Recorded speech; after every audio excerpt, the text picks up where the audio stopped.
Car guys, car gals, what's going on? Welcome to the Car Guy Coffee Cafe. Welcome to the podcast. Welcome to a fun day to Brew Solutions. This is Lou Ramirez, the car guy. This is Frelin Arts, the subprime hero. And we are brewing solutions on our Brewiversary. Wow, 1 year, folks. Our Brewiversary. And for those of you that were just with us a little bit ago, we were just live, just going down memory lane. But now, folks, we are blazing a new trail. We are going towards the future. We are seeing Solutionaries get ready to rise. So do us a favor, tag a car guy, tag a car gal, share. Go ahead and let everybody know that we are brewing solutions on the Car Guy Coffee Podcast. Special, inspiring guest, Michael Cirillo is brewing solutions on the Car Guy Coffee Podcast. You ready? I'm so pumped. So we'll be back in 2.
We're back, folks.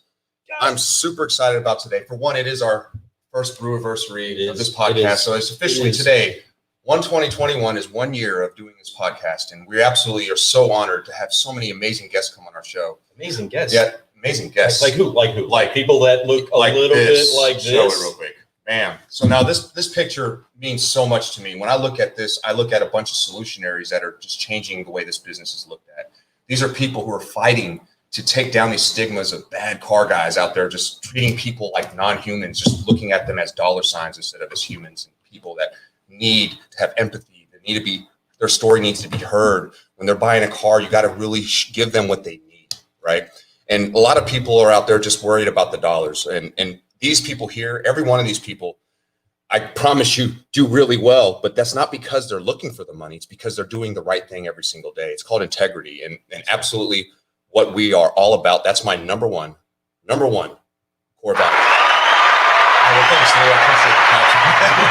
But that's also clapping for all those solutionaries. It really is. Have honored us very much by spending a moment of their time, an hour of their time, maybe some 5 hours of their time on one recording. But brother, happy Brewiversary. Happy Brewiversary. Love you, man. Love you too, bro. Wouldn't want to do this with anybody else, but we're so blessed to be able to do it with all of these. And I'm so thankful that just a couple of car guys having a caffeinated conversation turned into what it is today. And ultimately, what we want it to be is contagiously confident, upshifting, and uplifting so that you solutionaries can rise.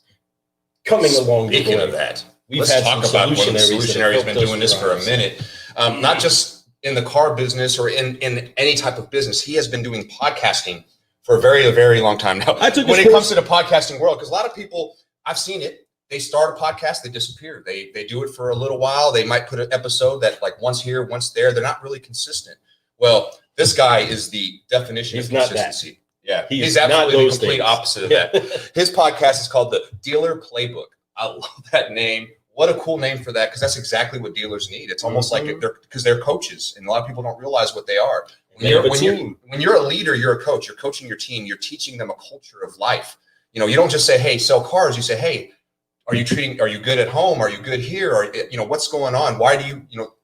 One thing that I've really worked on over the last handful of years, especially with my team, is I've learned to ask them, when you see them down, don't just ignore it. Go ask them what's down, because maybe there's something deeper than you could ever imagine that's going on in their lives. And when you can actually go in there and ask that question, which most people don't, it changes the whole culture. It changes the way they think of you, the way they think of that job, the way they think of everything.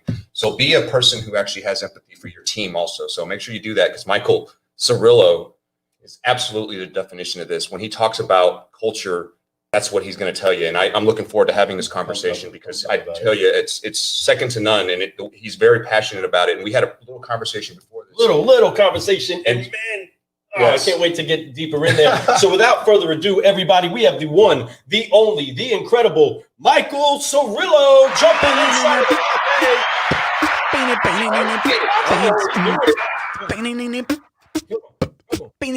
Dude, I was sitting here, I was like air drum. I was like,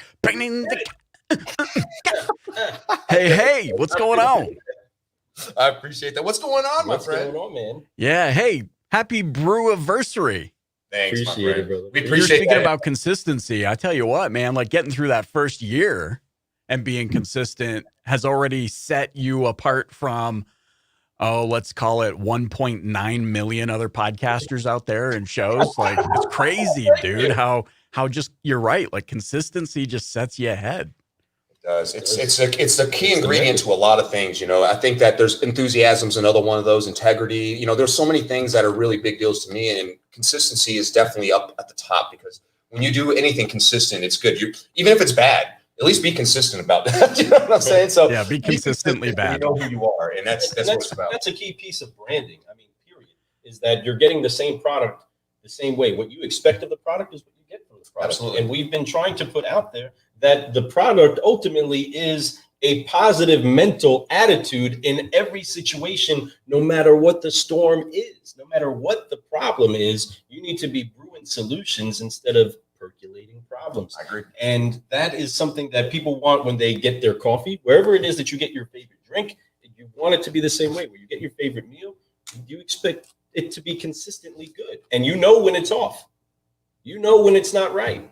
Right. And sometimes you have to make the adjustment, but ultimately you still go back to trying to get what it was that was consistently good. And if you ever had the chance to jump inside of the cafe and get a smile from us, we're thankful for it. But you have deposited inside of this cafe methods, technology ideas, ways about what it is that we do that I cannot tell you or give you anything that can amount to how valuable it's been to have you be able to deposit in our lives. And we never had a conversation, a real human conversation, right? But because of you taking what it is that you're blessed with and you have the ability to help others with, you put it out there and didn't know where those seeds were going to land. And some of the fruit that you were sowing is right here, the Car Guy Coffee podcast, having you on it, right? You part of that culture now. And we're so thankful for that, Michael. I can't tell you how thankful we are for that. Well, man, you're making me blush. You're too kind. You said a couple of key words that I think are really important, and they're words that would need to be more broadly adopted, especially in the Shark Tank of the car business. You said blessings. Like, look, if you believe in blessings, then that means you believe in a higher power. And if you believe in a higher power, that means that you believe in the creator of the universe and all things that are in it, including us. And if that's the case, then that means we are all his children, and that means that we're brothers and sisters, which means that he equally wants to bless you as much as he wants to bless me. And so to sit here and be like, oh no, because we have this attitude sometimes in the business, don't we, where it's like, oh no, that's going to be my best kept secret. Bro, that's your blessing. Yeah, right. Yes. Let your blessing be somebody else's blessing. And so you're right. Like, I've never felt threatened by that philosophy. All of us can rise together. That's really the simplicity of the message.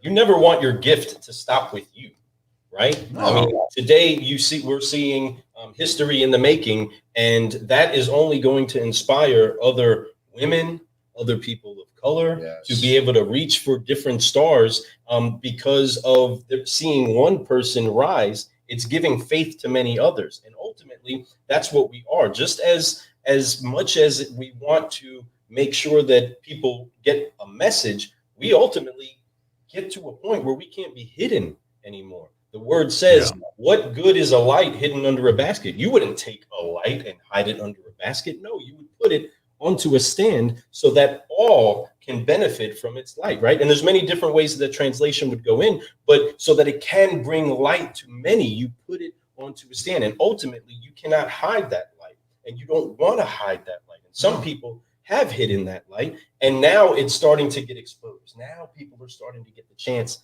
to be able to see that there's people like Michael that are out there that are saying good things inside of an industry and getting people to get past themselves in order to brew solutions and to find the success that they're seeking, and doing it sometimes seriously silly, but never taking ourselves too seriously, right? So life's too short, man. That we have, and I love what you're saying, because look, I have a 7-year-old daughter. Regardless of my political beliefs, okay, I still have an example for my daughter to say, look who the vice president of the United States is. Okay. Like maybe look, for everybody watching, maybe I hate her guts as a person, but remove that. There's still an example for my daughter. That's right. 100%. To say, look, there's a president of the United States, or there's a vice president of the United States. And for all the old fogey men, regardless of whether I like or voted for or didn't, I can still look at all the old men and say, look, there's still hope, because another really old man became the president of the United States. I love it. That's so true. It's so true. And you're right. And I love that you said that, Michael, because it's whether you have whatever political beliefs you have, whether this or that, does not matter. Look at what just happened. We have our women, all young children, especially the young ladies out there, the hope, what they get to have. They don't have to think, oh, is it possible? Now they know it is. So the world is never going to, it's not the same. It's a different world for them now. Now it's like, I can be the president. I can be the vice president. I can't. It's not, well, maybe one day they'll have a woman in there. No, it happened. And it's a woman of different cultures. Another beautiful thing. So there's so many reasons why today is historic, not necessarily for politics, but for hope for people in the future. And I think that it's a great thing. And the more that we can do this in this world, the better. And just that small steps, big, which is actually a big step, but little steps every single day make a difference. 1%. Well, and it's the narrative that this industry needs to accept more broadly. Look, I have 4 sisters, no brothers. Oh. Growing up, my sisters were like, don't worry, Mikey, it's going to be okay. You're going to marry somebody and she's going to have brothers. Then you're going to have brothers, but we're going to marry people. Bro, the minute I got married, I went from 4 sisters to 8 because my wife has 4 sisters, no brothers. But because I was raised in that environment, look, to the wrong audience, maybe it sounds cheesy, it sounds cliche. I don't see gender. I don't see color. I don't see these things. Like, my parents are European immigrants. I see the hardships. I see all I can think about is, look, the senior leaders in my company are female. That wasn't on purpose, or I didn't do it because I was like, I need to create a more diverse business.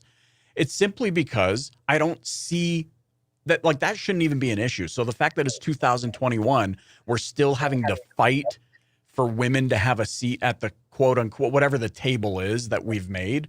Stupid. Stop being idiots. Like, if you were a talking rabbit and had aptitude, you would be sitting at my boardroom table. Like, it shouldn't be an issue this day and age, for crying out loud. So, but you're right. It's small steps. And so I pay tribute and respect the Carrie Wises and, that whole Wokan.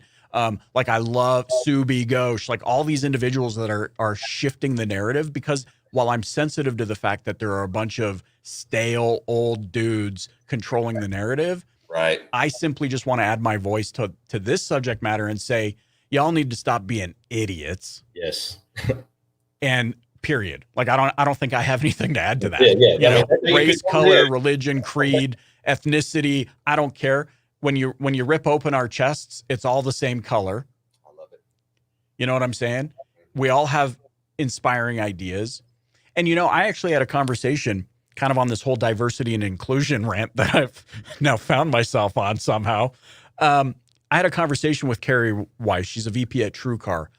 Incredible individual. She's But awesome. you know what? Like, here's the thing. I loved that her and I could come together like a brother and sister, and she could share her reservations with me, the bald, pasty white dude who looks like Danny DeVito grew a beard, and I could equally, and without feeling threatened, also be like, you know what? I don't even know if I can say the word black. And just like we were honest with each other, like, I and it was so unthreatening. We had such a productive, loving, inclusive conversation where it was not man versus woman. It was brother and sister sitting together, having a productive conversation about how to move things forward. And so in my opinion, everybody in the dealership world, we want to talk about, what's the next tactic that's going to help me move more metal? Shut up. I love it. Be a good person. Stop being a dick. Yes. Be a good person. Give back. Think more about others than yourself. Like, you want a tactic? Wake up and express gratitude to your husband or wife and children for being the most amazing thing in your life. And then show up to the office and pick up the phone and start dialing, starting at A in your CRM, and call every frickin' client and telling them how enriched you feel that they came into your life. And if you don't feel that way, well, guess what, dick face? You're going to have a hard haul moving through 2021 and beyond. And when he's hitting that that nail right on the head, folks. I mean, he is like slamming that one hit, bam, because that's so true. It seems forceful what he's saying, but it's not, folks. It's truth. It's facts. Listen, if you're not being that person, if you're not a well-rounded individual, it's gonna show really easily, because people have so much information right at their fingertips now. People can find out about you. If you're on social media, they'll know who you are. They already know it. Your clients already check you out. Your employers that are hiring you, they're checking you out. Everybody is. So what I mean by that is that be you, but make sure that you not just worry about just work. Like, that's the other side. He talked about his family, having gratitude for them. So key. When you let one thing slide in your life, even though it seems like you're doing it here, your life is going to be off balance, off kilter, and it will all crash on you. You make sure that your wife knows that you love her. You make sure your wife knows how much you appreciate her, how much you miss her when you're at work. And when you have those moments, you give her those moments. Your kids, they need those moments. We as car guys and car gals out there in this world, we work a lot of hours. We tend to sometimes think that because we work those hours, we don't have to hang out with our family. It's not true at all. Because you work the hours, you need to hang out with your family. Because your family. You know why you feel the imbalance, man? You know why you feel the imbalance, Frederick? Is because you're only obsessed about one thing in your life, and that's bringing home the bacon. Yes, Dollar bills. That's all. You're obsessed about that. You become panicked about that. So people are always asking. I mean, you've been in a lot of these rooms that I'm in, even on this new Clubhouse app. What are a lot of the questions? How do I find work-life balance? They're like Barney Fife from the Andy Griffith Show. Well, now what are we gonna do? Well, I don't know. I've never had to unholster my pistol in Mayberry. It's like they're panicked. Like the reason you are concerned about work-life balance, in my opinion, in my context, is because you're not obsessed equally about all the facets of your life. Like, bro, I am as obsessed, maybe a little bit more about my family than I am about my career. So I have this equal obsession. That's how you create balance. It's not by, some people go to their job, right? You've all seen this. You guys employ people. Like, they show up for the job, and what do? They sit there and twiddle their thumbs looking at because there's something else that they're more obsessed about. They want to get home and play Fortnite till 2 a.m. and fall asleep with Cheetos on their shirt. And wonder why, nobody likes them because they haven't been to the dentist in 14 years. It's like, no, you're not obsessed about this thing. And that creates imbalance. And everybody thinks you're useless because we've also placed this medal on job. Oh, no, if you don't work hard, then you're useless to society. No, maybe that individual just hasn't found what they're passionate for yet. And I'm not saying go on some soul searching walk, show up. A lot of people don't know this, but when I started my company, you know how it goes. I was a designer. I was a salesperson. I was a tech support engineer. I was a manager. I was, HR. All of it. There were things that definitely made me not want to show up that I hated. Had I continually thought about those things, I would have probably never been where I'm at. Like my company wouldn't be what it is today. I had to get out of my own head and start finding joy in the journey, joy in the process. And as I did that, I became more excited. I became just as obsessed about this as I was over here, wanting to have more home time and this and that. And in so doing, I found harmony between, family, spirituality, work, to the degree now that I don't feel guilty if I have to block out this chunk of time for work and block out this chunk of time for family or go take my wife on a lunch date or something like that. It took me a long time to get there. Like, I'm not going to sugarcoat it, but that's why I speak through my context is we're only obsessed about one thing, and that's what's creating the imbalance. Those are very wise words, and I couldn't agree more. I preach because of Tony Robbins, the wheel of life. And it's you have to have a balanced wheel. If you're, I pick out about 5 things that are really important to me, and those things I'm always focused on every day, and I make sure that each one of those has their attention. Because if I don't, it will be unbalanced wheel, and I don't want to have an unbalanced wheel because I can't grow when I'm unbalanced. I feel like there's always something on my mind. I get restless sleep. So I love that you talk about this because it is so true, and I know that through trial and tribulations that you've been through in your life. With your businesses, with yourself, everything that you've been able to formulate something really impressive.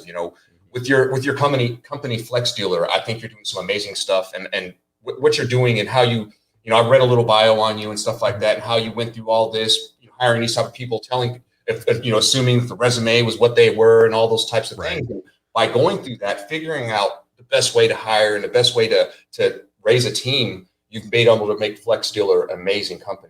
And I think you have a lot to be proud of, not just with business, but also with your family. From what I understand, we've talked to a lot of people, and people always talk about how you're a great family man. I hear that a lot. And Lou and I, we're big on family, and that's what makes that's what gravitates us. So that's cool that you have that reputation. I mean, that's not something that you can make up. That's something that is real. When people say that's something that they found a value of you, that's huge and impressive, man. You are just straight bar person that just loves his family and always makes sure that he takes care of that stuff. And I adore that about you, man. And I think that's something that we do also. We honor that type of stuff. And, I know we've been rambling here for a minute. Let's get to the spotlight. I mean, ready to hit that. But are we recording yet? The things that you're saying, again, are just all fused in together with everybody that does know you, you're following, the people that are in the industry that are trying to find solutions, knowing that there's people that are out there that are putting intent into the seeds that they're sowing into every aspect of their life. People, if you are a person that enjoys life, it spills over into everything. Yes. It's hard to compartmentalize my enthusiasm.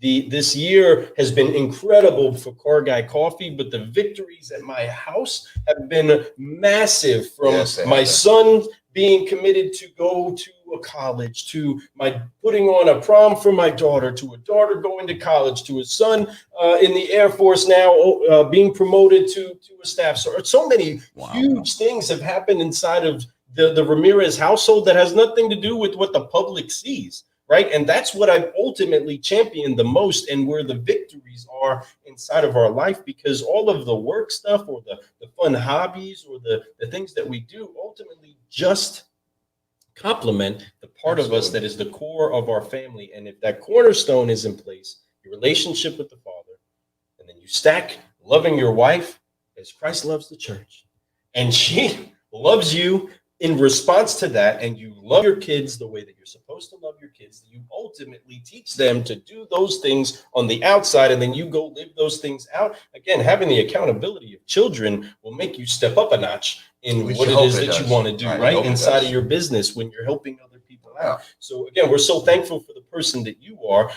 4 sisters myself, I understand the deal. You know what I mean? And women have always been the champions inside of my life. We're mama's boys, right? And I mean, seriously, mama's boys. We've seen our mothers do some incredible things. That's why I've never once ever put a limitation on thinking that what happened today was even a possibility. I champion my daughters for the incredible women that they are, and want to make sure that all people know that whatever you actually want to do, get with the Father about what his ideas are for you first, and then go with everything that you have into trying to make this world a better place. No doubt about it. As we do. Boom. I tell you, the best way to get that going, and the best way to do anything is to always 3 Fs. apply the 3 Fs, folks. And we haven't got to that yet. Let's do this right now. We need to apply this because I'm feeling it right now. Yes. Folks, we were talking about forgive, focus, fly. This is the best way to get yourself growing. And Lou, explain it. So, folks, there's so many things that get into your way, whether it's somebody else or it's yourself, whether it's your victories that you can stand upon and then a failure shows up and you carry that with you and then you don't go on to the next victory because it becomes a weight on your shoulder. Well, folks, that represents unforgiveness. So the first step inside of Forgive, Focus, Fly is to forgive. Go ahead and put your hands on your shoulders with me real quick. Oh, man, here we go. Action items. On 3.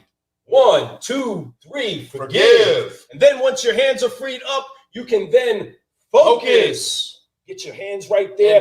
Block out the other distractions, and then you can fly and keep growing. Keep growing. Keep growing. Keep growing. There we go. Love it. He's got it down. It's like a rock. It's like a rock concert. Let's get it going. That's right. I was getting some WWE vibes. Flames. We need flames. Awesome.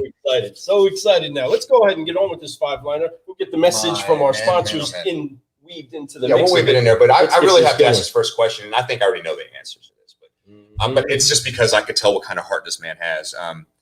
I feel it, and I even feel it right now. We're not even next to him. We're just on camera. It's amazing what this world can do for us now. But we all have a purpose. We all wake up, and we there's something that drives us. It's a why. What is your why?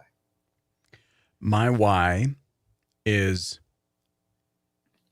okay, so not to be sound all like preacher, because I'm not a preacher, but go with me for a second. The first great commandment, love the Lord thy God with all thy heart, might, mind, and strength. And the second is like unto it, love thy neighbor, here's the part we forget about, as thyself. So here's my purpose. My purpose is to strive. I use that word very strategically. My purpose is to strive to improve my condition so that I can continually pour into others to help them improve their condition. That wasn't always the case, but you know what? A decade-long severe suicidal depression to snapping out of it and overcoming, I look back at that time and I go, wow, God blessed me. He showed me grace. It's grace that he proffers us. Proffer is a really interesting old English kind of word. It's like proactively offering, almost like offering it to the degree that it's so close to you, you can't not accept it. Right? So God's proffering us his grace. And who am I to judge my brother? So for me, as I make connections, I'm just super excited to see that twinkle in somebody else's eye, somebody that's just struggling. And guess what? Maybe like to your point, like maybe it's my children and you're never going to hear about it or see about it or anything. But, I wake up every day with kind of this acronym at heart, HOPE. And I've heard it a lot on Clubhouse, help one person every day. I just, I wake up with this desire to just help, to just give back, to serve. It's what brings me the most satisfaction. Look, I mean, I know what it's like. A lot of us do. I'm going to save you the violin story. A lot of us know what it's like to not have 2 pennies to rub together. I certainly do. What brought me the most joy then was giving back and helping others, seeing them start to make connections and start thriving in their own way. It's the same thing that brings me fulfillment today. Now that I've got more money than I ever thought as a teenager I would ever have, I'm not any more satisfied about money today than I was when I didn't have it. I'm most satisfied by just doing my part, and I know that sounds super cheesy to the wrong audience, but they can go shove it. Right. Yes.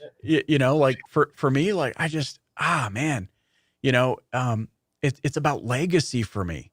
And I'm not trying to rip off like the Gary V's of the world, but I do think deeply. Okay, so I know a longer answer. I don't know how long this is supposed to go, but we can do this for 5 hours if you want. I'll So here's why. So let me just take you down the Cirillo family tree here for a minute. My grandfather, Leonardo Flavio Cirillo, he signed up for his mandatory 2-year service in the Italian military in 1937. They all have to do it. They have to do 2 years of mandatory service. So he goes, great. 1937, signs up, does his thing, enlists. He's like, I'm going to do my 2 years, and then I'm going to go back to the Italian countryside, and I'm going to marry my sweetheart. What happened in 2 years later, as he's getting ready to leave his mandatory 2-year service, World War II breaks out. He's enlisted, has to fight on the front lines for the entire duration of the war. He's a radio operator. I remember my grandfather. I remember him. I don't know if this is an Italian dude thing. Maybe it's us in our ethnic backgrounds, but he walked around with his shirt off all the time. It was like he was perpetually working in the garden, you know? And I remember seeing him walk down the hall once, and across his back were like 2 or 3 scars from a bayonet. Like, this dude was in it. And so during his service, he applied for a leave of absence several times to go and marry my grandmother. All of those times denied. He was persistent though. And eventually he was granted a leave of absence. And I have a photo of him taken on the morning that he was about to depart. It's with his platoon. And I can share the photo with you guys, and you can post it if you want more, like people watching this want more context to the story. So I have a picture of my grandfather with his platoon the morning he gets his leave, and he's about to head back to the Italian countryside to go marry my grandmother. The next morning, every other person in his platoon was deployed to Russia, where they all perished. Every last one of them. Every last one of those faces that I see in that picture, except for my grandfather. And then after the war, and a bunch of kids, there's 8 children. My father has 7 siblings. What do? He immigrates to Canada to create a better life. His entire life's purpose was to set up the next generation to have it just a little bit better than he had it. His entire life wasn't about how do I go make more money, or how do I get the latest technology, or what's this new thing called Clubhouse. His entire existence was to set up the next generation. And you know what? And he did. And I'm not going to suggest he's one of these stories that he came to Canada and all of a sudden he was a millionaire. No, when he retired, he was working as a custodian at a utility company's head office in Vancouver, British Columbia. Okay. Then my father took that and that fighting spirit, and he instilled in me, and so did my mother, but just kind of speaking through the Cirillo line specifically, he instilled in me this kind of, you want something? Go get it. It's yours. It already exists. I was not this typical kid going to school. Like you see people on TikTok and they're driving their kids to school. And by the way, I'm not judging, but they're driving their kids to school and it's, you know, Kanye in the background, right? I was listening to Brian Tracy. My dad had Brian Tracy cassettes and Bob Proctor. And like, I'm going to school thinking, you know, I'm in the 5th grade saying, whatever the mind of man can conceive and believe, it can achieve. You know, like I'm quoting frickin' Napoleon Hill. You know, but I look at that and I think legacy, purpose. My parents, their entire existence up to this point. My father, who just retired, just celebrated his 68th birthday on the 15th of January. He worked his entire career to set up his children, me and my 4 sisters, so that we could have it just a little bit better than they do. So why do I wake up? Because I am fighting, striving to improve my condition so that I can love my neighbor as I love myself. In other words, set up my children to have it just a little bit better than I do, or maybe a lot better.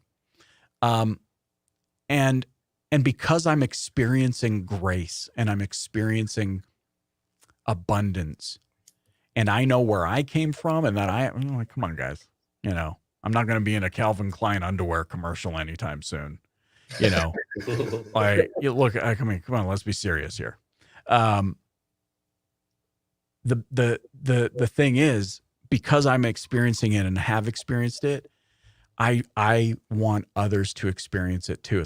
It's like when you have like Salt Bay just made you the best freaking steak and you want everyone to taste it because you can't believe how awesome it is. That's basically it. I want people to go, whoa. Like I want people to tap into how you raised your children, that your son would so selflessly serve for his country. Do you know what I mean? Something he like, as good as we want to make him sound, man, that goes back to mom and dad. Some way, some shape, some form. Yes.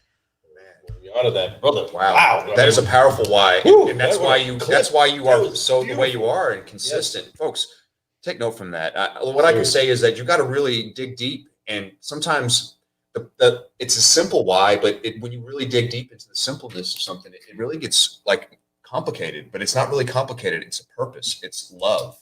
What drives him is love. What drives him is love for everybody.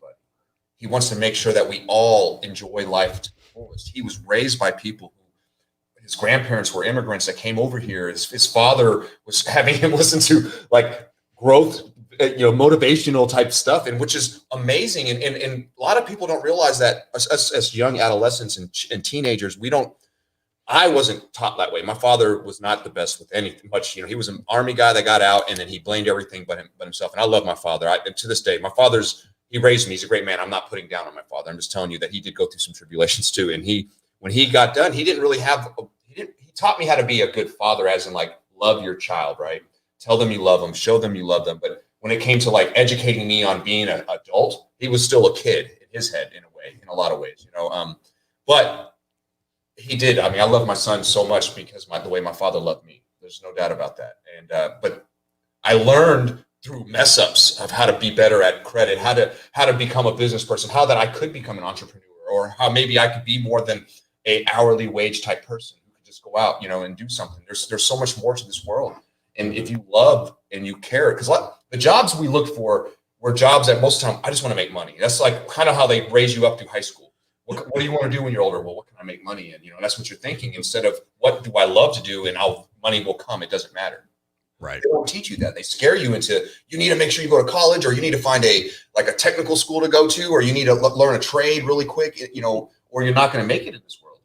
And, and that's facts. So but that's not how it is. You can mess up multiple times. We as we're getting older, I'm in my 40s now. I find that no matter what, like I've messed up so many times. It's okay. It's all right. Life keeps going on, and you just keep moving. That's my internal quantum realm, like the movie Ant-Man, how they explore this never-ending internal universe, like this ever expand. My quantum realm is what you just said. My love-hate relationship with failure, and it never ends. It's constantly expanding inwards, not outwards. And what I mean by that is I hate the way failure feels in the moment, but I love what comes as a result. And that kind of keeps me running headfirst into more failure. And, it's easy in the context of a podcast and stuff, as I'm sharing my thesis, or as you guys are sharing your wisdom with me and it's edifying me, it's easy for the viewer to go, oh, well, yeah, they must think they've got it all figured out. Heck no. We are, like, all of us, okay? This is what unifies the whole world. We are still winging it.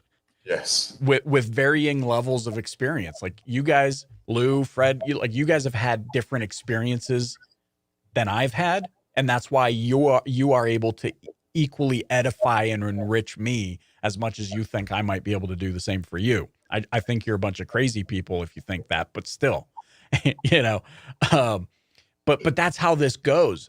I remember one year, actually for a couple of years, I was a youth camp counselor.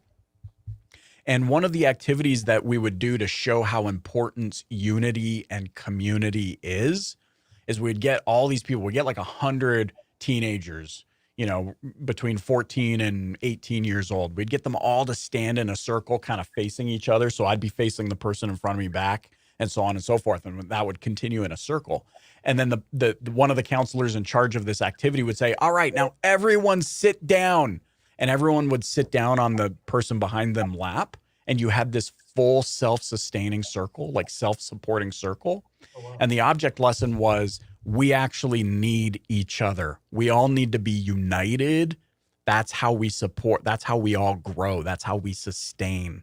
That's how we take advantage of opportunities. And of course, you know, the funny object of it is somebody's legs would start getting weak and they'd start shaking, and then they'd have to fall out of the circle, and then 100 kids would all fall to the ground at the same time because you took that one link.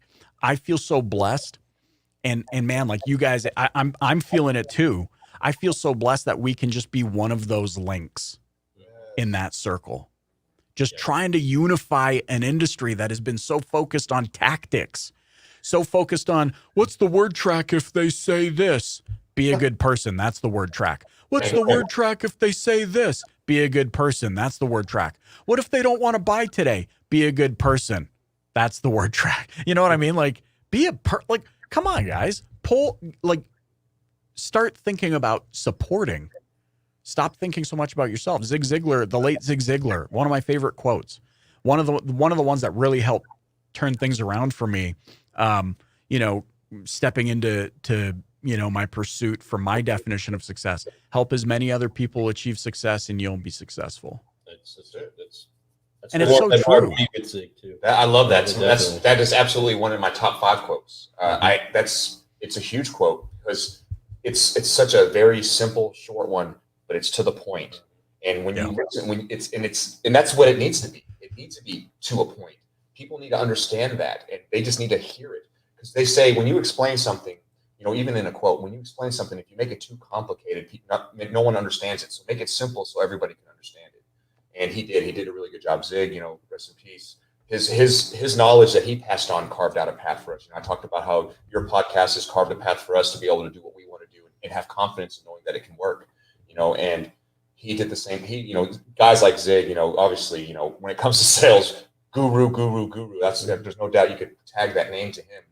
And let me ask you this, because I mean, hey, look, I know I'm the interviewee, but you can never take the interviewer and put him in.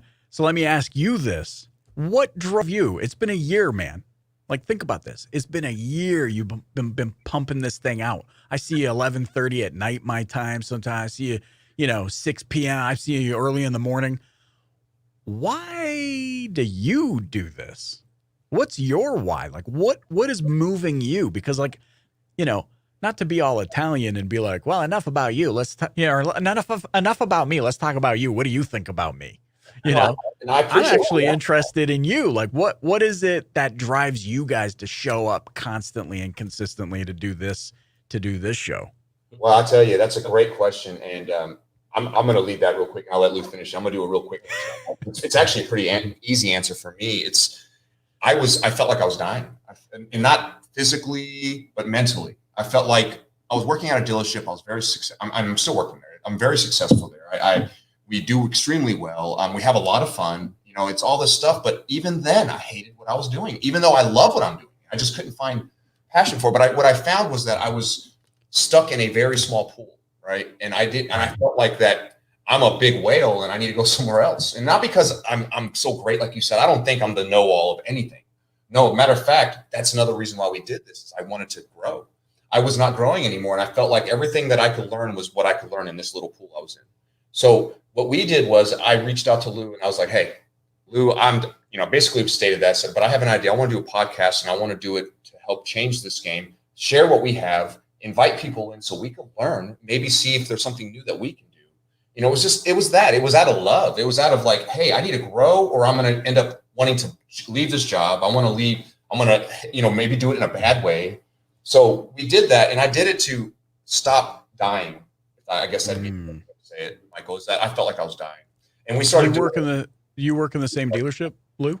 Well, we are in the same group at 2 different stores. Okay. Got it. So was it similar for you as well? Not at all. So in my scenario, I was continuously formulating a message to not just the auto industry, but just to people. I do a lot of street outreach. I've grown up being a missionary into hip hop culture and trying to do whatever I can to leverage resources to help me do that, to be a mentor into young men's lives and to reach out for people that were in similar situations to me, that we had a common thread in hip hop culture. I got really tied into helping out some of the most high risk foster kids inside of the area. And Wow. we've been doing so many things for years. I mean, the dealership has joined teams, you know what I mean? Some of us pick up the load together to help out. So trying to just inspire as many people to be part of it as possible. But inside of doing this, it's been more on the side of trying to amplify the message of making sure that people know to forgive, focus, fly. I've been forgiven much. A lot of grace has been extended to me. We've been through a lot of things in our lives, both of us, that God has shown great grace to. And ultimately, as somebody asked inside of Clubhouse the other day, if you were cut, what would you bleed? I would bleed joyful hope. I've seen very bad, ugly life, and I've seen very horrible, bad things. We've experienced it, and sometimes been a part of creating that, right? True that. And so, with that, so much grace has been shed to me, but I continuously look at life in a joyful way and try to do things as straightforward and real with people out of a joyful heart of grace. And that's how I've been successful in my selling career. And inside of this message of Brewing Solutions, I'm kind of casting a net of true hope and evangelism to an auto industry, and finding that there's people like you that are joining our boats together to continuously pull in that harvest of fish of people that are what we're actually looking for. We're being fishers of men. And so this message of hope is of forgive, focus, fly. I've taught it. I teach it to kids in the street, teach it to kids inside of high schools, middle schools, grade schools. And it's become a message that's kept growing, but teaming it up inside of the car business. I mean, when looking at how to deal with it up, or that customer that rejected you, forgive them, focus on the next one, and fly to next heights. And the mantra of keep growing, my brother Fred is constantly trying to find a way to keep growing. And like he said earlier, that's where he wanted to go. He wanted to burst out of where he felt was limiting. Though successful, anybody could look inside of that box and say, man, dude, you got it good. It's good, brother. Life is good. You know what I mean? And then not see that, yeah, that's great, but this pot isn't big enough for me anymore. I want to dig my roots deeper with my family, with my relationships, with the people that I know, with my network. I have so much fruit that can come of me if I have someone to deliver it to. But if I have nobody to give my fruit to, well, then I'm going to die on the vine, and I don't want that. Fruit. You know what I mean? And that's so in that, ultimately, in short, if I can give a short answer of any sort, it would be casting a net of true love and evangelism to the auto industry. I am an evangelist to the auto industry. And I would like to also, to throw on top of that, and not to keep this much longer, but it's also an example I want for our children and their children. Legacy. We're trying to leave a legacy for our kids, and that's probably something that my son, it actually makes my heart melt when he says stuff like this. But today we're sitting out here, and I was literally, sending messages to everybody about our show right before this one about, hey, come on for a moment, blah, blah, for Brewiversary. My son's looking down, and I look out and say, hey, I'm so sorry. I love you, buddy. You know what I'm doing. I'm working right now. And he goes, Dad, I know what you do. You grind, and I appreciate you doing it. I see you doing it every day. Dude, that made my heart just like, wow, because he knows that I'm that dad that grinds, but he also knows I give him time. I mean, he knows that I appreciate his time. His time is very valuable. I mean, in my planner, I make sure every single day I write down and spend time with my son. It's not because I need to be reminded; it's because that's how important it is. Priority. You got to be a priority. You're pulling it out of here, and you're manifesting it into the physical world so that it constantly stays real for you. It's every day. It's real, and it always will be. To the day that I'm gone, my son is always going to be a priority. Even when he's an adult, that's my blood. That's my legacy. Think about this for a minute. Okay, feet are going up. Think about this for a minute, will you? Like, hold on. We constantly talk about how do we improve the business? How do we get rid of the negative stigma associated with the car industry? And you just said that our children are watching us. Come on. Yes. What if, let's just go down this wormhole for a second. What if the actual key to changing this industry is to have our children watch us, know that we work in this industry, and say, when I grow up, Mom, when I grow up, Dad, I want to do what you do. Think about our children are watching our every action. And if all we do is come home and complain about how bad life is and how much it sucks and that stupid customer and this and that, This inevitably happens. We all become our parents. And I see my parents. I can remember a time when my dad was more stern and he was like in it building business and like, more direct and this and that. But I also see 68-year-old Pappy, and he's softer. And so when he sees me maybe be a little bit too stern or, hey, take it easy, like tone it down a bit. Where am I going with this? Well, the question that I constantly kind of go through in my mind is, when I'm a grandfather and I see my children behave the way I'm behaving in this moment, will I be saying, whoa, take it easy. Calm down. You're being too tough. You're complaining. And part of too, like I was listening, as I've been listening to you, the two of you speak, there's this process of like transformation. You were in one environment, maybe it was mentally, maybe it was physically, geographically. You were in one environment and that shaped a perspective for you. But ultimately, and myself included, we went from one environment to another. We tasted the sweetness of the green grass that we realized could be green from nurturing it, not just because it just existed and was green already. People need to get out of their environment. One of the things that I'm most grateful for is that in my early 1920, 21-ish area, I went and lived in the Philippines for 2 years. I got completely out of North American Western culture where we live in these, 3,000 square foot, 5,000 square foot homes that seems to be the normal, whatever these days. All these new houses going up are like 3,500 square feet, and that's supposed to be small now. Yeah. And I go to a place where 18 families could live in that space. And I'm sitting in a Nipa hut that's, 10 feet by 7 feet, and they don't have a bed and they don't have I got out of this environment, and it shaped, I guess, this narrative, this gratitude within me where I'm like, okay, first of all, like, let's process of elimination this deal. You're complaining because you only sold 9 cars. There's people on the other side of the planet that are drinking water from the puddle they just took a frickin' dump in. So factual. You know what I mean? If you can get there in your brain, what happens, hopefully, and this is not, I'm not Barbara Streisand trying to rain on everyone, parade here. But like, if you can get to a point where one of you said it earlier, I can't remember which one, forgive me, but it was like, if you put your problems into a bucket with everyone else's and we all looked in, you would quickly take your problems back. Right? There's really, and I'm not trying to be all like, what's the Miracle Network or whatever, and they try and get you to sponsor children in Africa, and there's flies all over their face, and their bellies are out to your, like, I get that's happening. Yeah, I get that's legit, but the more real day to day is, you go to a place like the Philippines, they're the happiest, humblest, God-devoted people you'll ever meet in your entire life. They have 0 in their house except maybe a handheld fan. And you compliment that, you go, wow, nice fan, because there's really nothing else to compliment. And they'll take it off the wall and give it to you. Take it. Give us honor, take it. And you go, holy smokes. I'm complaining that I didn't have 2 pennies to rub together to put gas in my car. Someone else goes, you had a car? And the person, says, you know how to say car?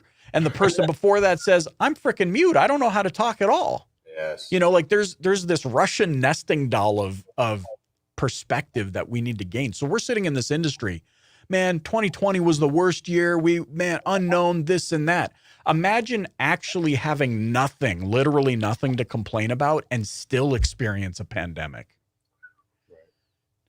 Yeah, you're talking about losing your business. I don't even know what a business is. You're talking about making another dollar through a pandemic. I'm trying to figure out how to get this swarm of mosquitoes that are inevitably going to give me dengue fever off of me, so I don't get that and the virus. Yeah. So seeing that firsthand and getting out of your environment. And by the way, you can simply do this by driving to the other side of the city you live in. Getting out of your like natural habitat really does something to help shape your perspective. I used to do this exercise where I'd put a chair in the corner of my office and I would stand on it and look at my office from a different angle.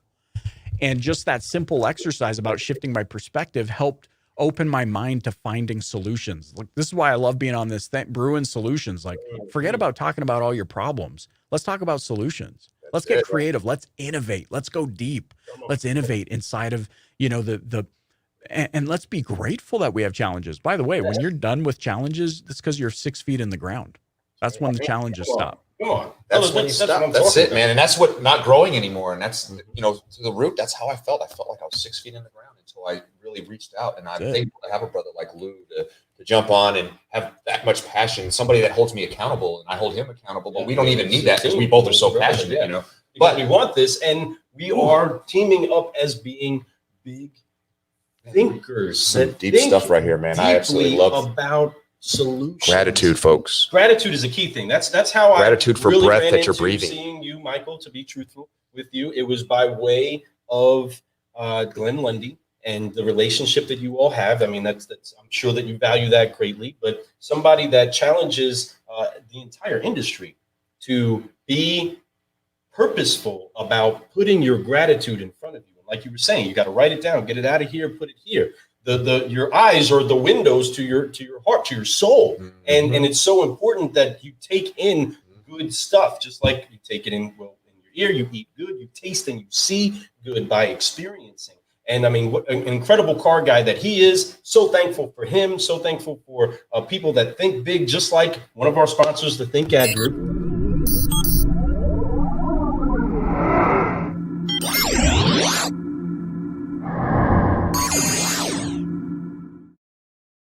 I was in the Matrix for a second there. What happened? But they are some big thinkers, and we're so honored to be teamed up with them. But incredible car guys with big solutions, just like Glenn Lundy, just like my brother here, Michael Cirillo. So speaking of car guy stuff, because guys, we're getting deep. Everybody hit your chest one time. Boom.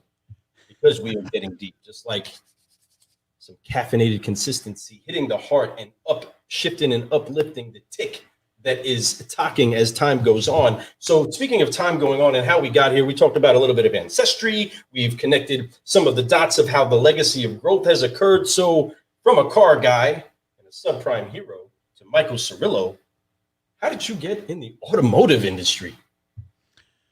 Dude, my mom gave birth to me on Thanksgiving Day, and I was like, yeah, cars. No, I'm kidding. Automotive. Had the beard and everything. Had the beard. The doctor was like, whoa, he's got to have a face for radio. So the way it happened for me was straight up through the vendor side. It was all about just finding, I'm a nerd. I'm always looking for solutions. And so we used to publish telephone books, if you can believe it. You probably have telephone books right now. They're holding up your computer monitors. I'm sitting on. Yeah, it's what he's sitting on. That's right. Yeah. Well, let me take one of those out. And we saw an opportunity, obviously as we were keeping track of the trends, we saw an opportunity to say, whoa, this is a thing of the past. I just got a CD delivered to my door that's going to put Netscape Navigator on my computer. Right? What is this thing called the internet? And I'll never forget. I must have been 10, 12. I don't remember how old I was, maybe 13.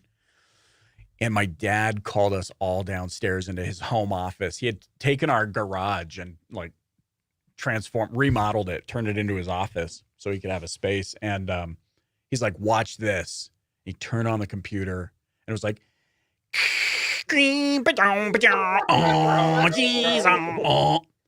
and then he went to, I want to say one of the first websites out was like the Encyclopedia Britannica or something like that. And we sat there and watched this page load like this. And he looked at us and he went, this is going to kill the encyclopedia salesman. And so he's publishing telephone books, and immediately we're thinking, well, if this is going to kill the encyclopedia salesman, for sure they can just upload a database of phone numbers on this deal, and we're not going to need to print these stupid books anymore. Hello. Right? So we saw that happening, and so we had franchises of this telephone book company that we had sold pretty much halfway across Canada, and we were just like, bye. We sold it. We're like, out. And we saw an opportunity. We always love looking for competition. People shy away from competition. We love going headfirst into competition because it shows that there's viability in the market. It's champion heart. You know, especially in automotive. Think about this. Everybody's scared about their competitor down the street. The fact that there's a competitor down the street tells you that there's viability in your market. There's a demand. You should be happy about this. And so we were still in the print industry, but we created a magazine for car dealers, and we called it Auto RV World. It had RV dealers in it. It was there, you know, just like a buy and sell type magazine. And we did that all the way actually up till 2012.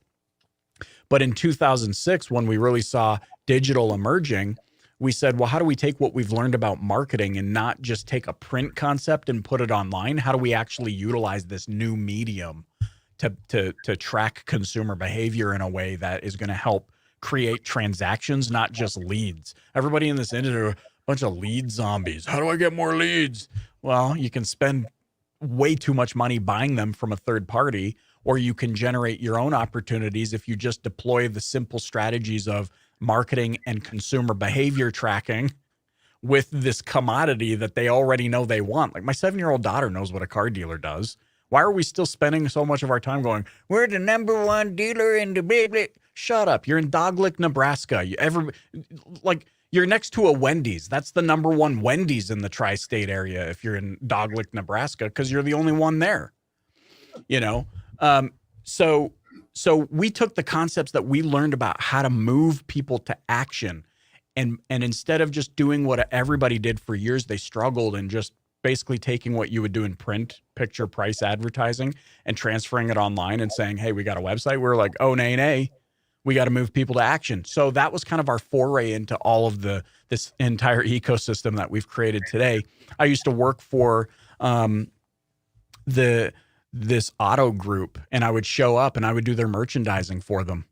So I would go to school all day, and then, you know, in the early afternoon to late at night, I would go to each of their lots. I would take pictures of 300, 400 vehicles, 36 images of each vehicle, and we would deploy what we learned about consumer behavior, about how to like tell a story about this vehicle to move a consumer to action on it, instead of just throwing it up there, or what a lot of people still do is that stock image of coming soon. That's the dumbest thing it's the dumbest thing you could do.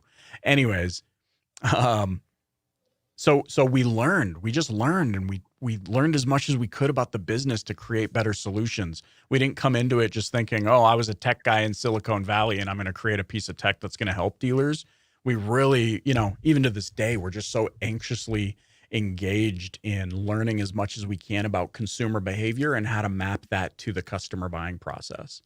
And so that was my foray into this beloved industry of ours. Dude, and that's how you gotta, the way you're thinking, I love that you said nerd. It's not a nerd thing. That's actually very, it's just an intelligent thing. You're thinking outside the box, which is great, because cool. The average car guy comes into business, they have their minds, your mind gets set a certain way, right? So if you're thinking a certain way, it's hard to think a different way. We all know that. We kind of let our brains train a certain way. So when you came in, you brought in something different. You brought in a whole different, like, your business plan and the way you came up in it. And before you utilized it, it's a different view.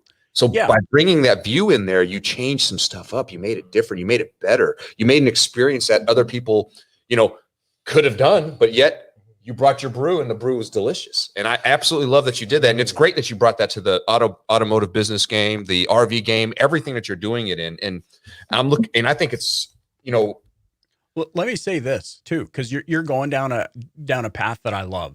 I love when people are like, wait, you weren't a car salesman?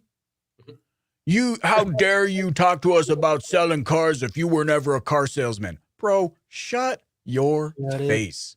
Have you ever built technology? No? Then you don't get to tell me how to make my technology, because that is a very diversified skill set, numbnuts. Hey, you've never, do you know what I mean? Like, it's such a weird narrative that there are still people in this industry that are like, well, you never were a salesman. You never sat in the box. Therefore, you're dogging on me? Yeah, no. Because I didn't experience something that is, by the way, completely teachable? Bro. Shut up. Bro, we don't have time for this. By the way, your team hates your guts because you're the worst leader on the planet. By the way, you would crush it, man. I'm telling you, like, if you ever sold cars, literally were on a floor, you would dominate. Well, and it's like, okay, trade one product for another. maybe I haven't moved metal, but yo, you guys haven't signed $1 million tech contracts either. So what do we do? Where are we at? We're at a standstill. Want to compare it? Let's go. So, I mean, you're always limited to the Yeah, level so you can you know what learn. I mean? Anyways, that was a little rant, but you triggered me, Fred. You triggered me. Hey, brother. It's no, actually, I love it. I like to hear different opinions. I like to hear different ways of. That's why I keep growing. I'm an open person. Like, I love to hear different opinions on things. Don't get me wrong. I will listen to the opinion. Doesn't mean I'm always going to take the opinion and use it. Right. Yeah, But I will totally. definitely, have value in it. Hey, I understand where you're coming from, and I see where you're going. But obviously, through my experience, I see this. But there's no doubt in my mind that because you didn't sell a car on a floor at a dealership, that doesn't mean that you can't do it, nor can you show us how to do it better. No, matter of fact, you probably can, because today's world isn't about being the quote unquote car salesman anymore. You have to. And what does that have to do with, the fact that I've got hundreds of clients that I can go and sit next to and experience the deal from their perspective? All right, no doubt. And also without the bias. I don't have to be in it and feeling the pressure that they do, which actually opens me up to see things I'm picking up on when the customer's going like, and they're gnashing their teeth, and and I'm able to nudge them and say, if you say the word "unfortunately" to this poor woman one more time, I am going to punch you in the sack. Say it again. You know what I mean? Say it again. So anyways, and look, that doesn't mean there's like that I know it all either. There's so many things that I don't know. I haven't downloaded the book of 18,000 acronyms that we use in the business, but that's not the point. The point is, it's not about technology and it's not about selling the car. It's about understanding the consumer's path to pulling out their wallet. And that's available to all of us, just as available it is for me to roll into your dealership, and sit next to you guys and learn how the intricacies or the nuances of selling a car, as much as it is for you to come up to my tech shop and learn the subtle nuances of how to what it actually takes to develop out tech. Yeah, it's learnable. It's learnable. And again, like I was just trying to drop that out there, you're limited to what it is you can learn from somebody if you limit how much you believe you can learn from somebody. You got to have Bruce Lee says it. You have to. Bruce Lee's one of my favorite ever persons, not just martial artists, but philosophers, the whole nine. And he talks about the empty cup, right? Your cup must be empty. And it's because if your cup is full, you're not going to allow yourself to learn anything. You can't put no more brew in there, right? So you have to leave it empty so you can constantly have new, fresh brews coming in and having new ideas and allowing that to be part of you. Right. If you go in thinking you know everything, you're never going to learn anything. Nope. And that's unfortunate, because there's a lot of people who do that. I've met plenty of managers who you come in, you work, it's their way or the highway, right? It's not. Don't get me wrong. There's been times where their way has been the right way, but you have to be open to listening to what your team is saying with the like you said, the consumer is wanting. Mm-hmm. So until you get to that, until you understand that what consumers want changes quite a bit. So you have to make sure that you're always evolving. You're always doing something different. And as I like to say, keep growing. Right? So yes. So we all grow up in this business, and we all have these great missions that we want to do. Whether you came from outside the car business and got into it, if you're just an affiliate, a vendor, it does not matter. This business needs it all. This business does not work without everybody who's doing what we're doing. Whether from the guy out there cleaning the car to the person who owns Toyota Motors, right? It does not matter. Everybody is intricate. Everybody who's turning a wrench, somebody who's, filling out paperwork, it does not matter. We need each other. We need each other to grow. Everybody is. Now, everybody has their importance. Everybody has their way of doing things, but as we come up in this business, we find people that push us, that encourage us to do more, or maybe show us something that really blows our mind, that gets us to the next level. Who would you say that person is for you? Oh man. It's hard to pick one, isn't it? Dang. And because the reason I hesitate is because I'm like, crap. Yeah, they would expect me to say it. But look, my wife is the star by which the Cirillo galaxy revolves. Yes. She gives life and nourishment to people, she'll travel with me. Last year around this time, or not last year, the year before, because of pandemic, we kind of lost a year here. But no doubt, here I am standing in front of these people from all over Europe, Turkey, Saudi Arabia, Egypt. I'm standing in Mini's annual marketing conference, BMW Mini, and they're praising me and they're going, man, it's so awesome. Thank you. You hit the nail on the head and this and that. And my wife's sitting there in the audience. And I think that woman is the battery that recharges. Like, she's the power source here. I'm just like, I don't know what you want to call me, the on-screen talent. I don't know, but that's really, that's kind of, that's how I feel, I'd love to say, Mike Tyson said this cool thing once that's got me, but like, think you can do it, Michael. Look, and let me, everybody got to play until they get punched in the face. That's right. That's Ludicrous. right. Ludicrous. But like, here's the deal, right? So when I met my wife, like almost nearly after we started dating, I fell into this deep, dark suicidal depression. Hated life, hated the world, hated people. Like, I was the dude where you would cut me off in traffic and I was like, I hope you freaking die. Right? But I actually felt that way. I actually felt that way. I hope this dude freaking gets hit by the Pepsi truck right now. I remember an experience one time, this dude, we were driving down the street and this guy came flying out from a stop sign and just I slammed on the brakes without thinking. My guys, without thinking, I popped the trunk, grabbed the baseball bat, and started walking towards them, ready to go bash this dude's face in. Here's my point and why I say my wife. She stuck with me. There's something so tremendous about this woman. Like, and let's forget about the fact that she's blind, because, well, but she saw something in me, even in my darkest moments, and still chose to marry me. She could have said no. She could have said, screw that. Whoa, this dude's got beef. She stuck with me. I think that's one of the reasons why we enjoy our calm, boring life together. There's no drama. Sure, yeah, we might have our one good, once a year, usually when we're extremely tired or whatever, but we don't argue. We don't, like, life's just too short. Yes. Maybe perhaps some of that is because she's a hairdresser, and so she's getting the beef download from so many. I hate my honey. He shows up and he blah, blah, blah, blah. I know when that happens, because when I walk through the door, she just wraps her arms around me and she says, thank you for our boring, drama-free life.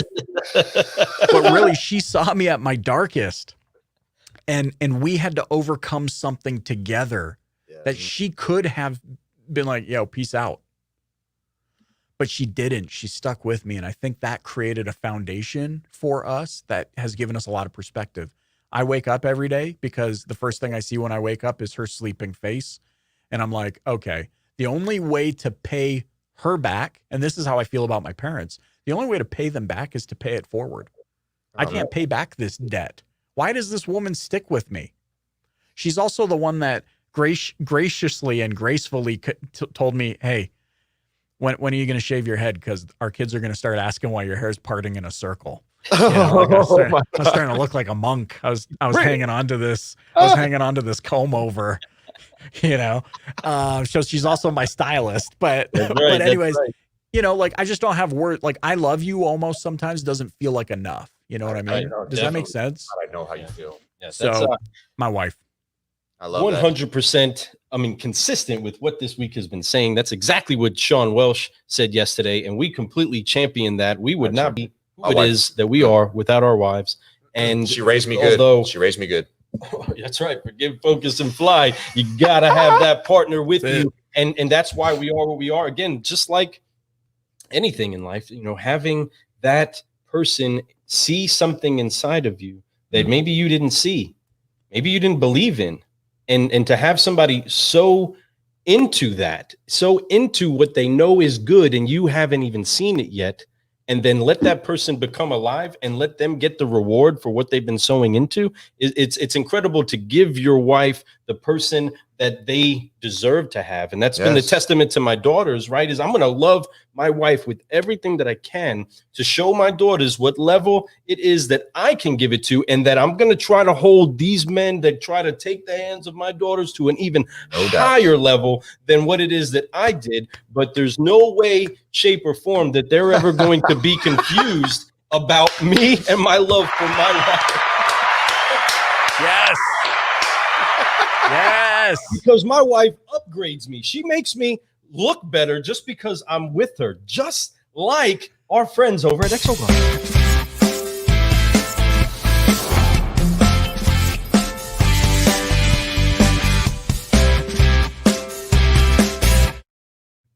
Excellent. Crap, it's over. That was a great setup for that.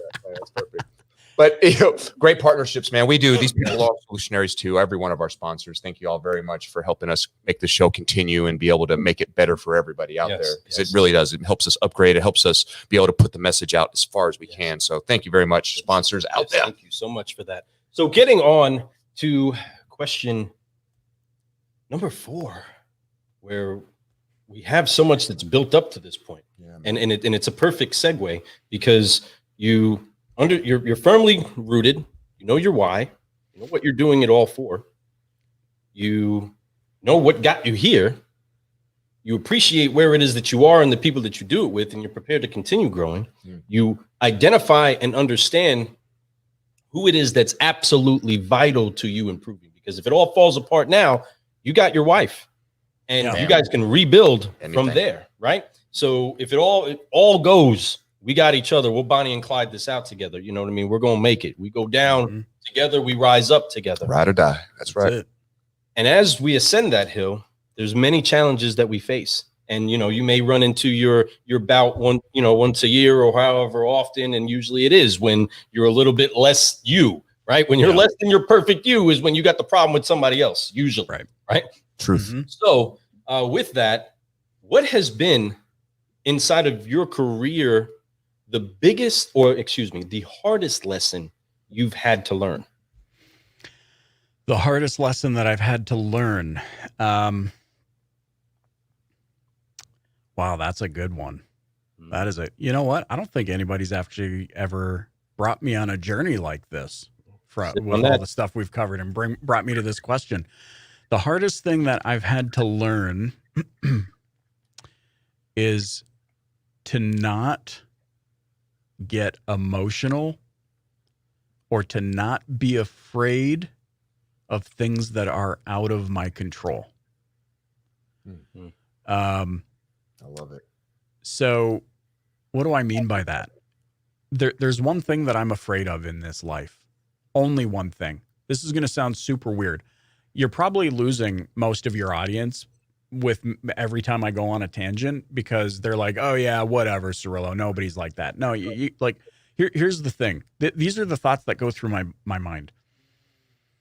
I don't know what the psychology of it is, but I'm like that kind of guy. You can probably relate. Like you can look up pictures, say, of Pearl Harbor on the internet and feel emotionally like what it would be there like to be there in person looking at it.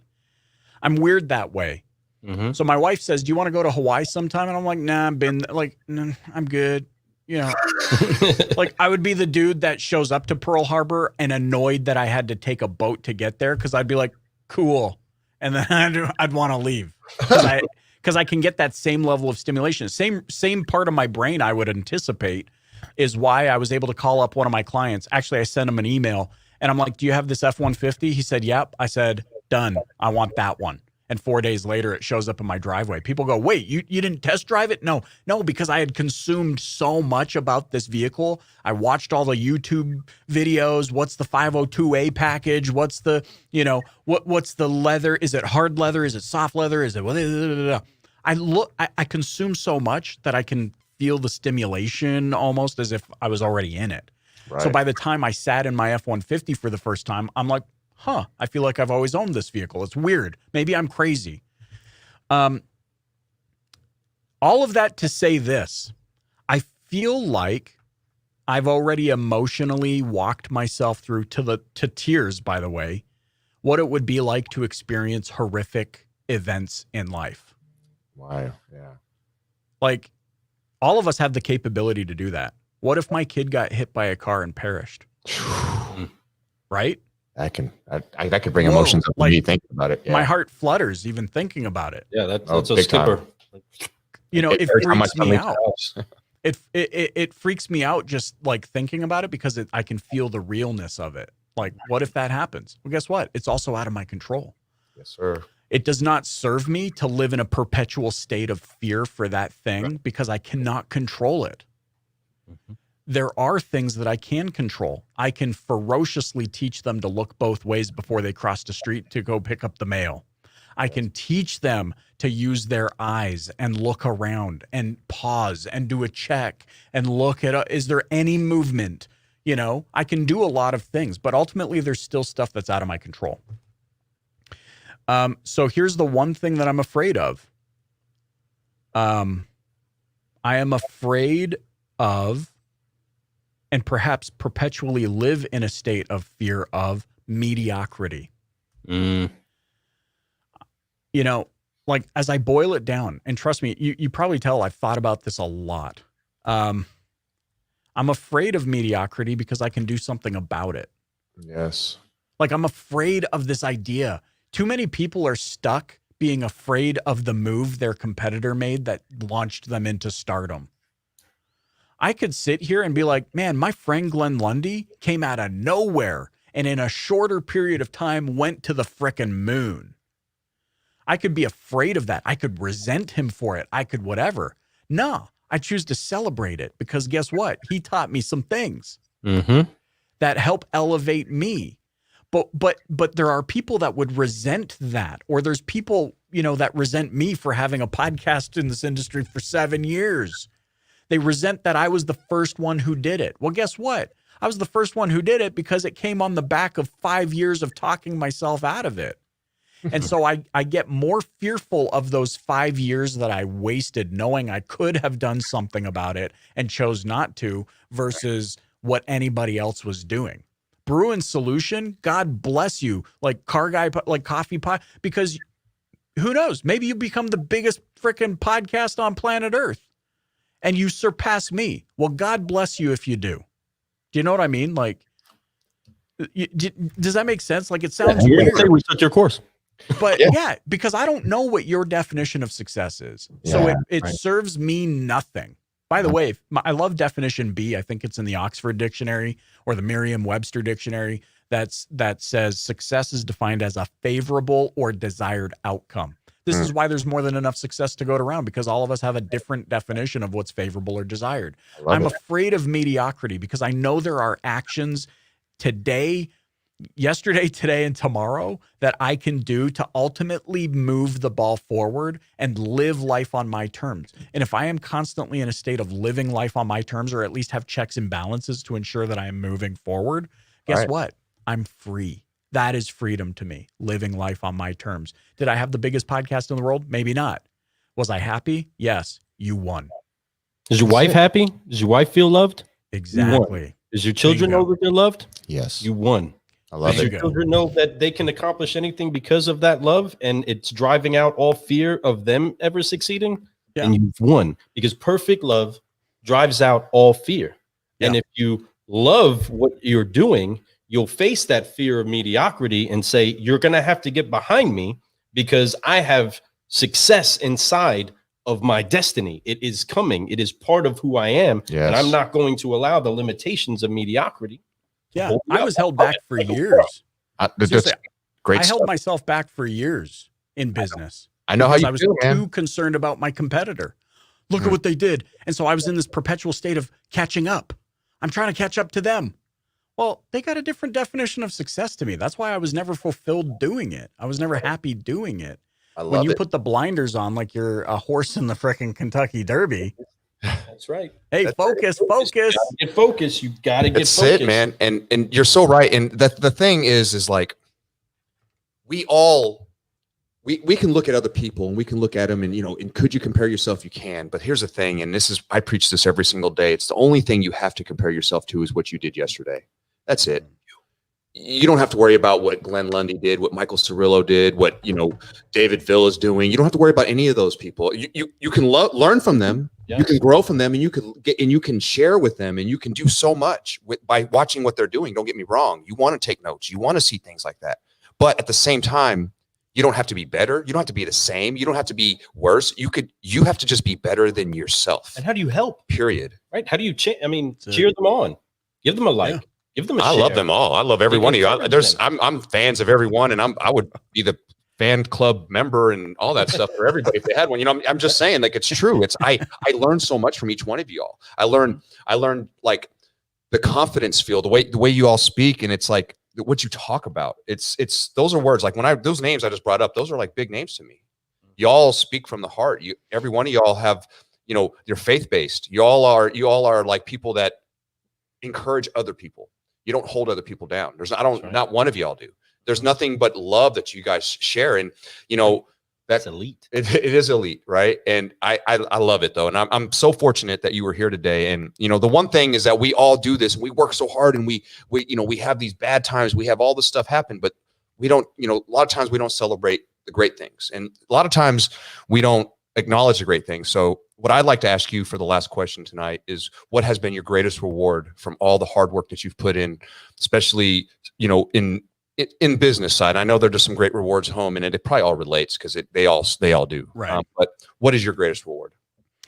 One of the things I'll tell you what excites me in this very moment. What excites me in this very moment, and it ties into the last thing about taking control of your life. The path that I chose is, do I want to be an operator, or do I want to own? Do I want to be a CEO, or do I want to be the operator? And I think too many people are stuck in this trap where they're too afraid to lift others because they want I don't know why I got the movie Nacho Libre now in my head.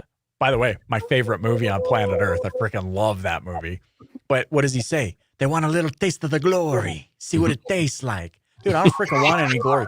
So you know what I love? What excites me in this moment? Beautiful question. I love the fact that 5 years ago, I hired an entry-level project coordinator who didn't come with any greater privilege than any of my other team members, who put her head down, who picked her focus, who worked diligently, who acquired and built a relationship of trust, who followed that trust up with action. She demonstrated the trust. She didn't just say trust, who has now been promoted to the most senior level manager in my business. I love the fact that because of what we are doing to build people and bring them into an environment that is not typical, you know, and I see the culture in your videos, like you're walking around your store and people are pumped and they're doing their deal and you're popping in and out of their offices. You know, the vibe. I love that we've built a culture and proven a thesis. The thesis being that if you can lift others, that it will pay you back dividends. So it does tie back into family, and it ties back into mediocrity. I could have by the way, when I started the business, I was the boss. I'm Italian. It's in I think it's in my DNA. Our relationship is, you do your job, I sign your paycheck, end of transaction. Because I'm Italian. Hey, what's the matter, you, huh? What's the matter, you? Right? So I had to learn the hard way that doesn't work. Turnover, high, like my attrition rate, awful. Then I finally got to a point where I'm asking a question that I think a lot of leaders in our industry are asking, which is, managers in our industry are asking, which is, how come I can never find good people? How come good people are so hard to find? Bro, stop. You're surrounded by good people, but you're not assuming any of the responsibility to nurture, grow, teach, coach, mentor. Hey, so you got to go scream into a pillow because you're frustrated? Welcome to leadership. Come on. I used to have an afro. Okay. I didn't, but you know what I mean? Like you got to pull your hair out. Great. But it's so rewarding that I was able to see the light. I'm so grateful for that I could build a team who would go to the far reaches of the galaxy with me. Those are their words, not mine, who would lay down on train tracks for me because they know I would first lay down on train tracks for them. So now I'm in a position where, guess what, guys? You can hustle, grind, zombie all you want. I take every freaking Friday off and spend it with my wife. Come on. You know what I mean? So it all kind of comes full circle. So I'm excited about that in this moment, that I have a team that I don't have to worry about. I trust them explicitly and implicitly because they've proven themselves in the same way that I had to prove myself to them. And it just creates this environment that is so enriching and nourishing. I love popping into our direct message chat because we're located, remote, right? Toronto, Utah, Edmonton, like we're all over the place. I love popping in there and seeing them say, thanks, Colin. Your design on that was so amazing. Kudos to you. We do this thing. We give tacos and it adds, so you can add a taco emoji. So it's like, you can say taco goes to, and it actually like attaches to a leaderboard. So then I can look at the leaderboard and see who was given the most tacos. And by the way, super nerdy, but have you guys seen these commercials or these ads on Facebook where you can become a sir or what is it? A lord or a lady? Yeah, Lord. Yes. I saw the So You just got to they give you a square foot of land. That's it. Yeah. So you are speaking to Lord Cirillo. And what we do is whoever gets the most taco, we go out and make them a lord or a lady. We buy that established, like just a little token of, but we have this environment. So I'm super excited about that because now, you can see with even greater clarity, or at least I can, how culture grows business culture can create some freedom. Freedom creates more time for the other facets of your life you love. And it goes around and around and around. Come on. That's what I'm talking about, brother. Listen, you are giving us the and then some that we anticipate. So when one of the business facts of life that I try to make sure to teach to the guys is to be the and then some person, right? Do your job and then some.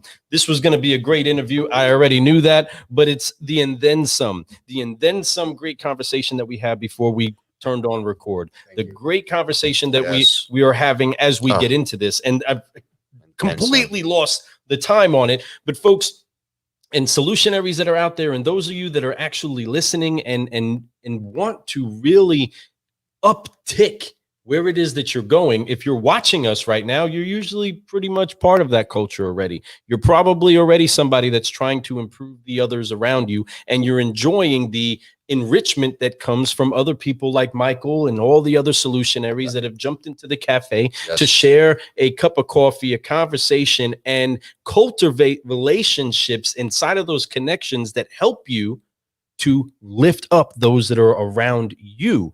Remember, we only have so much reach. You're going to go to work and you're going to see another human, and that person breathes air with you. They're breaking bread with you. They're going through so much with you. And if you put on your goggles of good news when you look at them and you try to find what's best inside of them, I assure you that which you give is going to find its way back to you. When we say it's better to give than receive, that's quoting Jesus. And he said it's better to give than to receive, not because you're gonna get, but because it's a blessing to give. It feels great to give the gift. It's the best. And when you see fruit come back, when you see that these seeds get put out that cultivate what's happening right now. We're brewing solutions with Michael Cirillo. We're brewing solutions 1 year into this. We're seeing people that are affected. They're revived inside of their feeling of purpose inside of this industry, which always lived inside of a black cloud of being blacked out. And because of that, we are trying to make sure that we continue to turn this light up. So for those of you that do not see what it is that you're looking for or see the solution around you, I want to be a voice, and we want to champion a voice to say, you're probably the solution. You're probably the one that should go ahead and turn on your light and dig deep within you to find out what it is that you have for the people around you, because people like Michael and people like the subprime hero are on another level, and you can peel that layer off to find out that you also are elite. And can always take it to the next level. The great thing about the We Are Elite FI is that it's a we thing, folks. Yes. It's us together, man. It is boring by yourself. It is boring to do life on your own. And it's so lonely and it's not rewarding. But when you can see great things happen inside of the people around you, oh my goodness, it takes you to another level. It does. It takes you to another level. Folks, I want to just point out one thing that Michael said on his greatest reward, and just talking about being not a manager, but a leader, right? Mm-hmm. What I mean by that is that what he said was he had to prove himself to his team too. Most managers out there don't. Most managers out there only want their team to prove themselves to them. You need to prove yourselves to your team, because a team will follow somebody who leads, and leading by example is so key. So if you're putting in that work and you're showing your team that I can do this, that I'm here for you, they're going to do the same thing for you. If you don't, you're going to get the same result from them. So it's just the old saying, the more you give, the more you get. And I absolutely love this. This has been an amazing afternoon for us. Yes, we are so happy to have Michael Cirillo here with us, blessing us on our first Brewiversary. Yeah. So thank you for being here. I know that this interview was a long time coming. Thank you. Thank you for dropping all this great, as they would call in the clubhouse, nuggets and gems, right? So we appreciate you for doing that. And it's been an honor to get to know you a little bit more, get to know you personally. And I look forward to growing with you some more. And if there's anything we could ever do for you, you let us know. And I know that the same thing goes the other way. And that's what I love about this, is that we're the group of people that I'm trying to connect with and have connected with are all that exact same mantra. Reach out to me. I'll help you out. Same way, one hand shakes the other here. It's a fair deal. And I appreciate it. I appreciate your time today. Seriously. Thank you so much for it. I know that we went a bit over, but like our friend Paul Meyer would say, it's okay. We own the network, right? So with that, folks, today is such an incredible day, not just for Fred and I to be inside of the cafe, brewing solutions with an incredible individual like Michael that's deposited seeds inside of us, but for all of you to take this journey with us. We can't tell you thank you enough. We cannot say enough words to get it across to you that we value your time watching us, listening to us, buying swag, going to Car Guy Coffee and buying some coffee from the website, from sharing the good news, from throwing a like, for putting great comments, for asking great questions. We cannot say thank you enough. And as we turn this entire year and we go forward, we have a new president, we have a new vice president. We should have new mindsets about us. If they're challenging to us, then great. Take that turbulence as an announcement that you're flying and that you can keep growing and that there's more life in you. If you feel pain, it's an announcement that you're alive. We want to encourage you, continue to raise up each other, and you are going to see the next level be something that only you could dream about, but you haven't even got close to the reality of experiencing what life can be like when you really, really let the people around you know, one, that you value them and that they can do anything because they have people like you encouraging them. So again, thank you for showing us what it's like to be an elite individual, for being a person that is humble and always giving. I honor you, brother. We're so thankful for you brewing solutions with us. We're ready to get on with this day. My son is going to do a walk tonight, right? Yeah, senior night. Senior night. This is also the last day that I have to walk in the house. He turns 18 tomorrow, and now I'm part of a whole new club of people. That's 4 children that he has put through the house. The 4th one just turning 18 tomorrow. Folks, congratulate Lou Ramirez on doing a great job. Man, top-notch father right here. So excited. Car guys and car gals, we are honored that you took the time to spend a little bit of your time brewing solutions with Michael Cirillo. Michael, we love you. How do people get a hold of you? Hey, just hit me up on LinkedIn. That's the easiest way. Just look for Michael Cirillo. You see this bald Seth Rogen-y face, and appreciate you guys. Thank you so much for your kindness and for inviting me onto the show. It's been so much fun, and welcome to the 1 year club. Thank you, my friend. Brother. One day we'll be at that 7-year club. You know what I mean? We'll get there. We're not going to stop. We are going to stay consistent. We're going to keep growing, folks. And we appreciate you, Michael, for helping us find some new ideas and giving us some more encouragement. And hopefully we did the same for you. Thank you very much. Thank you so much. And may everything be blessed in your life forever. We look forward to more talks with you, brother. You are incredible. Folks, go check out Michael. Michael, hang out backstage for a moment. And we want to just say thank you so much. For those of you that do not know, going forward this year, we are teamed up with some of the best in the industry that have some of the best tools in the industry to help you get to the next level. Thank you to our sponsors, but really they're our friends. They're the people that believe inside of the message of brewing solutions that we're trying to spread out there to the rest of the industry, just like the Dealership Toolkit.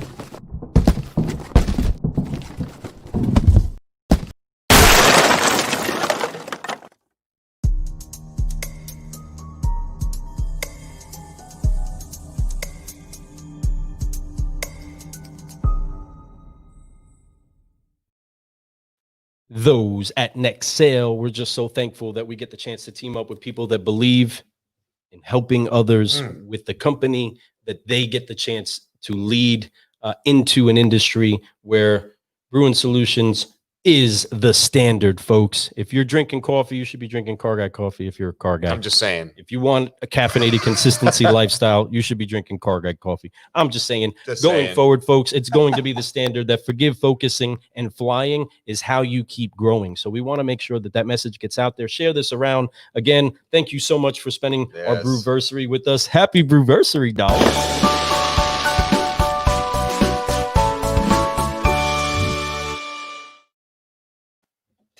Y'all have a great day, great night. Keep growing, folks. Do not stop. We'll see you later.